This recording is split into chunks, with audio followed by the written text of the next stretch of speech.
There is a place on Earth where time has stopped, a place untouched by modern civilization, where no government rules, where no laws are accepted, and where entering means risking death. In a world mapped by satellites and ruled by technology, this island remains forbidden.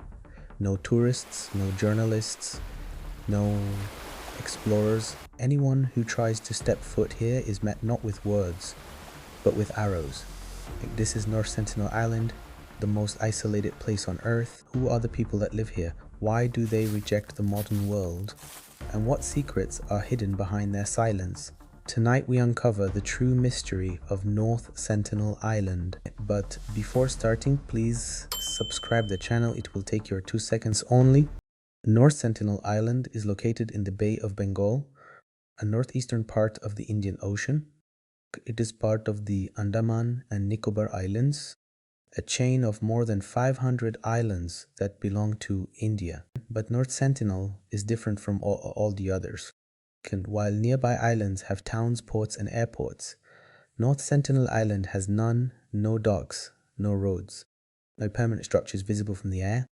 The island is roughly 60 square kilometers in size, about the size of Manhattan, yet almost all of it is covered in dense tropical rainforest. Surrounding the island is a thick ring of coral reefs. These reefs are not just beautiful, they are dangerous. They prevent large ships from approaching, they can tear apart hulls, and they force anyone attempting to land to slow down. This natural barrier has protected the Sentinelese for thousands of years. From a geographic perspective, the island is almost perfectly designed for isolation. It has fresh water, it has forests, it has marine life, everything needed to survive without contact. Legally, North Sentinel Island is part of India, but practically it exists outside the normal rules of governance. The Indian government does not administer the island. There are no police stations, no census records, no attempts at development. Instead, India enforces a strict exclusion zone. No one is allowed within 5 kilometers of the island without special permission. Fishing and tourism are banned, and close-range photography is prohibited. These rules are not meant to hide the island, they exist to protect the people who live there. Even a common virus, harmless to most of the world, could have devastating effects on the Sentinelese. They have no immunity to modern diseases, and contact could put their entire community at risk. History has already shown the tragic consequences. When isolated tribes are forced into the modern world, their language has never been recorded, translated, or classified. It remains completely unknown. This alone makes them one of the most mysterious human groups on Earth. Anthropologists believe the Sentinelese are descendants of some of the earliest modern humans to leave Africa.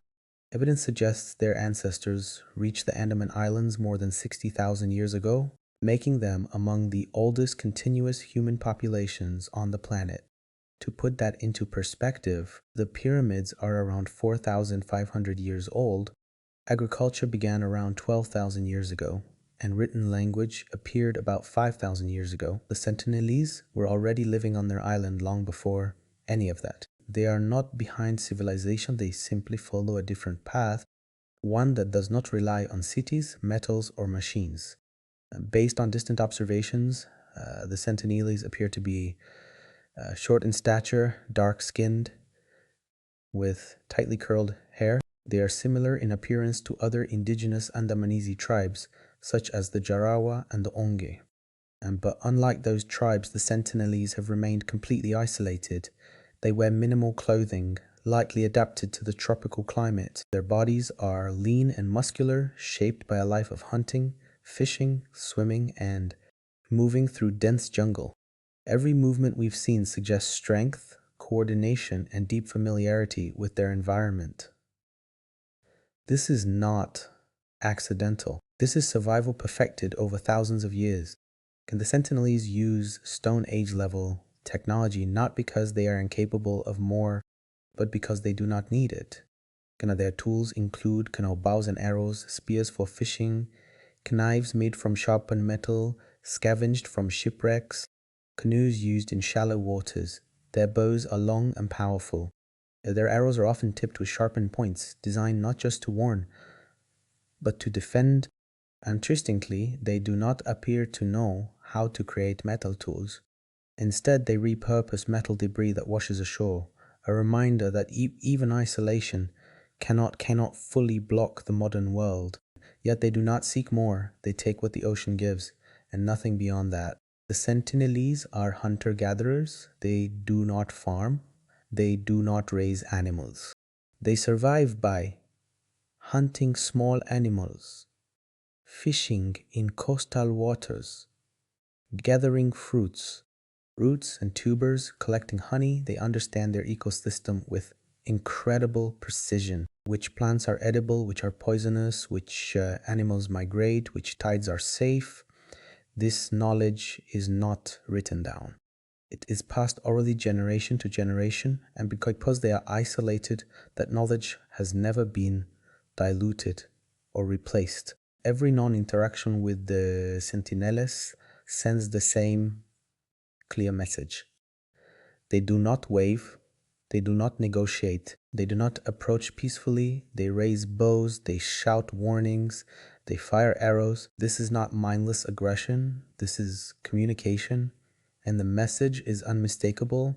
Do not come closer. One of the greatest dangers to isolated tribes is disease. And the Sentinelese have no immunity to influenza, measles, common colds. History shows that contact often leads to disaster. Other Andaman tribes lost up to 90% of their population after contact with outsiders. And the Sentinelese may have learned this lesson long ago, possibly through indirect exposure or ancestral memory. And so they chose rejection. The Sentinelese have no written language, yet they remember danger, they remember loss, they remember survival. Knowledge is stored not in books, but in behavior, in warnings, in rituals, in reactions. An arrow raised toward the sky is not just a weapon, it is history speaking. The modern world often measures progress by change, but the Sentinelese measure success by survival. And by that measure, they are among the most successful humans who have ever lived. They did not fail to modernize, they refused. And that refusal has kept them alive for over 60,000 years. And the first recorded mention of the Sentinelese comes from Marco Polo in the 6th century. Marco Polo never visited the island himself. On December 26, 2004, one of the most powerful earthquakes ever recorded struck beneath the Indian Ocean. The result was a tsunami that killed over 230,000 people across multiple countries. Entire coastlines were erased. Villages vanished. When news of the tsunami spread, there was immediate concern for the Sentinelese. Many believed they could not have survived. After all, North Sentinel Island sits low above sea level. No warning systems, no evacuation plans, no modern shelter. To the modern mind, survival seemed impossible. Days after the tsunami, the Indian government sent a helicopter to survey the island. The mission was not contact, it was confirmation. From the air, the forest still stood, the shoreline had changed, but the island was alive. Then something extraordinary happened. A Sentinelese man emerged from the jungle. He looked up at the helicopter, like he raised his bow, and he fired an arrow. That single arrow told the world everything it needed to know. The Sentinelese were alive. They had survived one of the deadliest natural disasters in modern history without outside help. No rescue teams, no supplies, no aid, just knowledge passed down for generations. Many anthropologists believe the Sentinelese recognized early warning signs. Sudden changes in sea behavior, animal reactions, ancestral knowledge of past disasters. They likely moved to higher ground long before the wave arrived. In November 2018, a young American named John Allen Chow attempted to visit North Sentinel Island. Chow was aware that the island was protected by Indian law and that the Sentinelese had rejected contact for centuries. Yet he traveled illegally, believing it was his religious duty to reach them. He approached the island multiple times, carrying gifts and attempting peaceful contact. Each time, the Sentinelese responded with bows and arrows, signaling clearly that he was not welcome. On his final approach, Chow did not return. Indian authorities later confirmed that his body was taken by the islanders, but they did not attempt recovery to protect both the Sentinelese and any outsiders from danger or disease. Chow's death is a tragic reminder that the Sentinelese do not need contact, and that violating their boundaries can have fatal consequences. The Sentinelese remain alive and independent, continuing their way of life untouched by the modern world. Mikhailo Viktorovich Polyakov is a 24-year-old American national and aspiring YouTuber known for traveling to high-risk or restricted places, including uploading content from Taliban-controlled Afghanistan on his small channel Neo-Orientalist. On March 29, 2025, Polyakov left from Kurma Dera beach in a small inflatable boat toward North Sentinel Island. Police say he reached the island's shore and briefly walked on land. He brought a can of Diet Coke and a coconut as offerings and left them on the beach. He blew a whistle for about an hour to attract the tribe's attention, recorded video footage, and collected a sand sample before departing. A local fisherman spotted him after he returned to the main islands and alerted authorities. Indian authorities arrested Polyakov on March 31, 2025, for entering the prohibited tribal reserve without authorization. North Sentinel Island remains one of the last untouched places on Earth, a reminder that some mysteries are meant to be respected, not solved. Found this journey fascinating? Make sure to like this video, subscribe to the channel, and hit the bell icon to explore more incredible stories from around the world. And remember, some boundaries are there for a reason.